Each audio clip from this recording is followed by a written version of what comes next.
যে দুটো একসাথে দেখবি আর দেখবি আর দেখবি। Hello everyone, I am Koushik. Welcome back to my channel.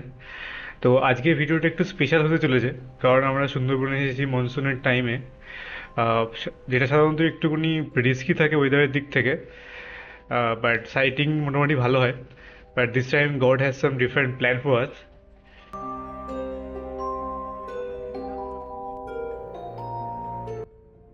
মনসুনের Sundarban একদম আলাদা হয়।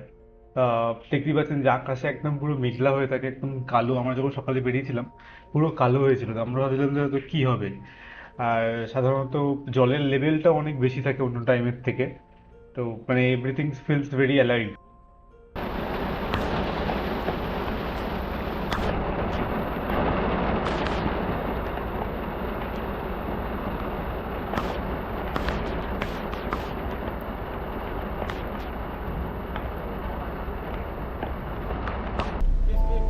এই ঘুরতে ঘুরতেই একটা টাইগার সাইটিং এর খবর আছে, তো আমরা এই জায়গাটায় চলে যাই। তো এর আগের খালটাতে আর কি, আগের ক্যানেলটাতে টাইগার ক্রস করেছে, তো আমরা সবাই মোটামুটি এই ক্যানেলটাতে ওয়েট করছিলাম। বাট এর মধ্যেই এটা ভাবতে ভাবতে আমাদের যে গাইড ছিল তন্ময়দা বললো যে এখানে ওয়েট করার থেকে সব থেকে বেস্ট হবে ওই দুটো ক্যানেলের মাঝখানে একটা ফরেস্ট ডিপার্টমেন্টের অফিস আছে। তো ওখান থেকে তিনটে লিডিং লাইন আছে, মানে যেখান থেকে কিছু ক্রস করলে দেখা যায়। তো আমরা খুব তাড়াতাড়ি করে ওই জায়গাটায় পৌঁছাই টাইগার দেখার জন্য। বাট ওখানে গিয়ে যেটা আমরা দেখি সেটা একটু পরে দেখতেই পাবেন। আর এটা হচ্ছে ঠিক তার পরের খালটা, যেখানে আর লোকজন ওয়েট করছে, মানে আমরাও পরে সেখানে ওয়েট করছিলাম, বাট ভিড়ের জন্য দেখতে পাইনি।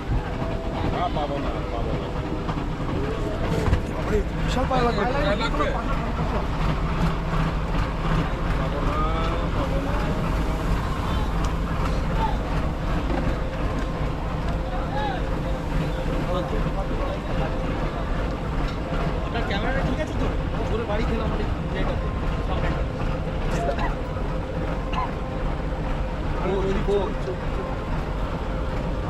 দাদা নিচে যা নেমে দাঁড়াই, এইখানটা নেমে দাঁড়াবো।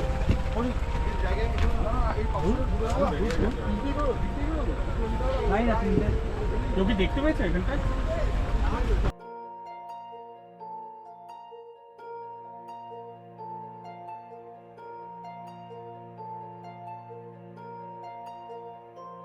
This moment was truly Unreal.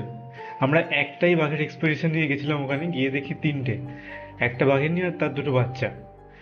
তো এই মুভমেন্টটা মানে আমি কোনোদিন স্বপ্নেও ভাবিনি যে আমি একসাথে সুন্দরবনের মতো জায়গায় তিনটে বাঘ দেখতে পাবো।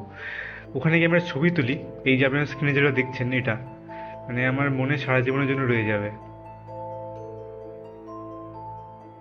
If you love this video please like the video, subscribe to the channel and comment করে জানাও কি তোমরাও এই বর্ষার টাইমে সুন্দরবন ভিজিট করতে চাও কিনা। See you in the next adventure and the next part of this video. Till then, stay safe, stay wild.